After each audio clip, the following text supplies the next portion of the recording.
Good morning students. तो बेटा हम लोगों ने कल गैसियस स्टेट स्टार्ट किया था, बहुत इंपॉर्टेंट चैप्टर है जिसमें फर्स्ट लॉ पढ़ा था बॉयल्स लॉ, जिसमें P inversely proportional to 1/v और P V equal to constant and P1 equal to P2 ये हमने रिलेशन पढ़ा।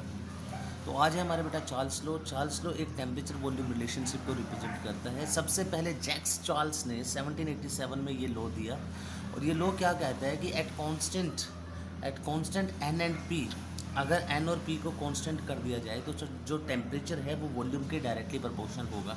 यानी अगर टेम्परेचर आप बढ़ाओगे गैस पे तो उसका वॉल्यूम बढ़ेगा, टेम्परेचर कम करोगे तो वॉल्यूम क्या हो जाएगा, कम हो जाएगा।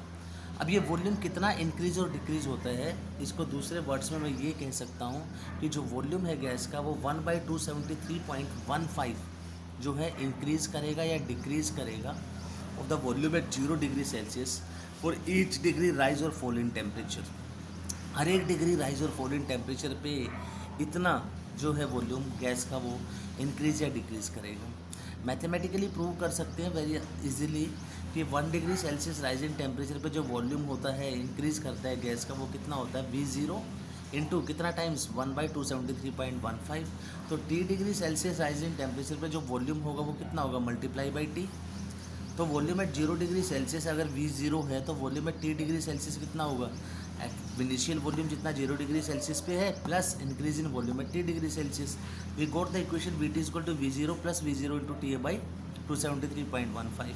तो यहाँ से V0 कॉमन ले लीजिए, आपके पास क्या बचा 1 प्लस टी बाई 273.15, और we can say that VT equal to V0 into 273.15 LCM लिया आपने, आपके पास एक नया derivation 273.15 plus T upon 273.15, the equation 1। तो 273.15 प्लस टी को आप मान लीजिए टी और ये मान लीजिए T0, ठीक है ना। तो मेरे पास फर्स्ट इक्वेशन का VT equal to V0 into T by T0। तो मेरे पास एक टेम्परेचर से रिलेटेड एक इक्वेशन आ गया, ठीक है ना, T degree Celsius rise in temperature पे और 0 डिग्री सेल्सियस पे। तो इस स्केल को मैं क्या बोलता हूँ, कैल्विन स्केल भी बोलता हूँ या फिर एब्सोल्यूट स्केल ऑफ टेम्परेचर भी बोलता हूँ, क्योंकि इस स्केल का यूज़ साइंटिफिक मेजरमेंट में किया जाता है, इसलिए इसको हम थर्मोडाइनमिक स्केल ऑफ टेम्परेचर भी बोलते हैं। अगर इसी इक्वेशन को आगे बढ़ाएं, अगर मैं V0 के यहाँ ले जाऊँ तो आपके पास क्या बन रहा है, VT by V0 equal to T by T0। VT क्या है after T degree Celsius, V0 initially. तो मैं क्या कह सकता हूँ, general equation, suppose this is V2 and this one is V1, this one is T2 and this one is T1। तो V1 1 is over here the initial volume at temperature T1 and V2 is the final volume at temperature T2. So we got it finally the relation V2 by V1 is equal to T2 by T1. if अगर हम दोनों terms को अलग अलग करें तो V1 by T1 is equal to V2 by T2 भी मैं कह सकता हूँ। यानी इसी तरह से मेरे पास ये क्या बन जाएगा, V by T is equal to constant, और मैंने constant क्या मान लिया, K2। तो वॉल्यूम मेरे पास कितना हो गया, K2 इंटू T, ठीक है ना। और इस रिलेशन से आपके पास क्या प्रूव हो रहा है, टेम्परेचर जैसे जैसे बढ़ेगा वॉल्यूम बढ़ेगा, अगर टेम्परेचर कम होगा तो वॉल्यूम क्या होगा, कम होगा।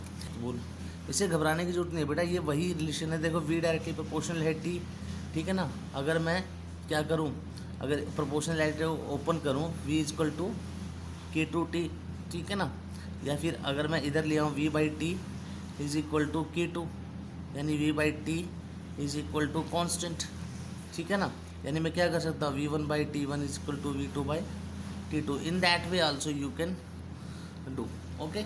तो आपको पता होना चाहिए कैल्विन स्केल ऑफ टेम्परेचर क्या होता है, absolute scale of temperature, thermodynamic scale of temperature, and the relation is V1 by T1 is equal to V2 by T2 and V is equal to K2T। This is the Charles law. और जो relation आपके पास V equal to K2T आया है यहाँ पे, K2 is the proportionality constant, जो depend करेगा किसके ऊपर, भाई हमारे पास दो ही चीज़ों को कांस्टेंट किया है मैंने यहाँ पे, एक प्रेशर को गैस की, एक अमाउंट ऑफ गैस को, ठीक है ना। तो this equation represents basically the Charles law, यानी जो वॉल्यूम है वो डायरेक्टली प्रोपोर्शनल होता है टेम्परेचर के। टेम्परेचर बढ़ाने से गैस का वॉल्यूम बढ़ जाएगा और कम करने से गैस का वॉल्यूम कम हो जाएगा। ग्राफिकल रिप्रेजेंटेशन अगर देखें बेटा वॉल्यूम और टेम्परेचर के बीच में, तो हमें पता है जैसे जैसे आप टेम्परेचर बढ़ाओगे, भाई टेम्परेचर बढ़ाने से गैस का वॉल्यूम क्यों बढ़ रहा है, भाई जैसे जब आप टेम्परेचर बढ़ाओगे तो गैस के मॉलिक्यूल्स की काइनेटिक एनर्जी बढ़ेगी, मॉलिक्यूल एक्सपेंड करेंगे, दूर दूर जाएंगे, डेंसिटी कम होगी। तो वही चीज़ है, जैसे जैसे आप टेम्परेचर बढ़ाते जा रहे हो गैस का क्या होता जा रहा है, वॉल्यूम क्या होता जा रहा है, इंक्रीज़ होता जा रहा है। यानी जो वॉल्यूम है गैस का वो इंक्रीज़ हो जाएगा टेम्परेचर बढ़ाने पे, और आपको एक straight line equation, straight line मिलेगी कहाँ से, जो ओरिजिन से ओरिजिनेट होगी, ठीक है ना। रीज़न वी नो दैट कि टेम्परेचर बढ़ाने से वॉल्यूम क्यों बढ़ता है। Second is very very very very important कि volume versus temperature at T degree Celsius in Celsius scale. अगर मैं टेम्परेचर को सेल्सियस स्केल में ले लूँ तो गैस के वॉल्यूम पे क्या इफेक्ट पड़ेगा। अब देखो बेटा 0 डिग्री सेल्सियस पे भी गैस का वॉल्यूम कभी जीरो तो हो नहीं सकता, कुछ ना कुछ वॉल्यूम तो रहेगा गैस का, इसलिए ये कुछ ना कुछ वॉल्यूम है गैस का यहाँ पे, ठीक है ना। अब जैसे जैसे मैंने टेम्परेचर को बढ़ाया तो गैस का वॉल्यूम भी क्या हुआ, बढ़ना स्टार्ट हो गया। ध्यान देना 0 डिग्री सेल्सियस पे गैस का वॉल्यूम कभी भी जीरो नहीं हो सकता, इसलिए ग्राफ यहाँ से नहीं ओरिजिनेट होगा, थोड़ा सा ऊपर से ग्राफ ओरिजिनेट होगा। लेकिन जैसे जैसे टेम्परेचर बढ़ेगा गैस का वॉल्यूम बढ़ता चला जाएगा। अब ग्राफ स्टडी के अकॉर्डिंग अगर मैं इस ग्राफ को बैक साइड में थोड़ा सा एक्स्ट्रापोलेट करूं, एक्स्ट्रापोलेट करने पे ग्राफ कहाँ जाके मिलता है, ये ग्राफ जाके मिलता है -273.15 डिग्री सेल्सियस पे, यानी -273.15 डिग्री सेल्सियस पे गैस का वॉल्यूम क्या हो जाएगा, जीरो हो जाएगा। ये ग्राफ से पता चल रहा है। यानी ये जो -273.15 डिग्री सेल्सियस है बेटा, ये इमेजिनरी टेम्परेचर है, हाइपोथेटिकल टेम्परेचर है। हम लोग इस हाइपोथेटिकल टेम्परेचर पे ये मानते हैं कि गैस का वॉल्यूम जो है वो जीरो हो जाएगा, लेकिन इज़ इट पॉसिबल। लेकिन गैस तो जो है इस टेम्परेचर से पहले ही लिक्विफाई या सॉलिडिफाई हो जाती है, तो पॉसिबल ही नहीं है कि गैस को इस टेम्परेचर पर ला के हम उसका वॉल्यूम जीरो कर दें। मैथमेटिकली भी प्रूव कर सकते हैं इसको। अभी थोड़ी देर पहले हमने एक इक्वेशन पढ़ा था, VT = V0 into 273.15 plus T/273.15। बेटा अगर लोवेस्ट टेम्परेचर -273.15 हुआ, अगर मैं इसकी वैल्यू यहाँ पे रखूँ तो ऊपर की टर्म तो जीरो होगी, न्यूमरेटर तो न्यूमरेटर जीरो हुआ तो सारा का सारा जीरो हो गया, यानी टेम्परेचर कितना हो गया, VT जीरो। 3 डिग्री सेल्सियस पे जो वॉल्यूम होगा वो जीरो हो गया, इसका मतलब तो गैस एग्जिस्ट ही नहीं करेगी। तो इसी टेम्परेचर को हम क्या बोलते हैं, एब्सोल्यूट जीरो टेम्परेचर। ये वो हाइपोथेटिकल और इमेजिनरी टेम्परेचर होता है जहाँ पे गैस का वॉल्यूम। तो बेटा एब्सोल्यूट जीरो हम लोगों ने क्या डिस्कस किया, वो हाइपोथेटिकल एंड इमेजिनरी टेम्परेचर होता है जहाँ पे गैसेस का जो वॉल्यूम होगा वो जीरो होगा, सपोज करो, ठीक है ना। तो that temperature is called absolute zero. लेकिन ऐसा पॉसिबल नहीं होता, गैसेस जो है वो लिक्विफाई और सॉलिडिफाई कर जाती है much before reaching this temperature. The third graph is graph between the volume versus temperature. अगर आप लो तो भाई मैंने अभी बताया -273 पे तो आपका वॉल्यूम कितना हो रहा है, जीरो हो रहा है, ठीक है ना, जो कि एब्सोल्यूट हाइपोथेटिकल टेम्परेचर है हमारा।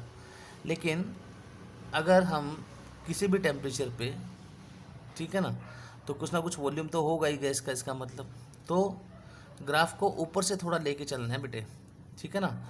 और नीचे हमने क्या किया, इसको एक किस्म से एक्स्ट्रापोलेट किया हुआ है डैश लाइन से। तो यहाँ पे आपसे प्रेशर पूछा जाता है कि प्रेशर कौन सा ज़्यादा होगा, तो आप प्रेशर के रिस्पेक्ट में वाई एक्सिस पे देखिए, P1 पे वॉल्यूम बहुत ज़्यादा है, P2 पे कम, P3 पे कम, P4 पे और भी कम। तो जैसे जैसे प्रेशर नीचे की तरफ आ रहा है ये वॉल्यूम क्या होता जा रहा है, कम होता जा रहा है।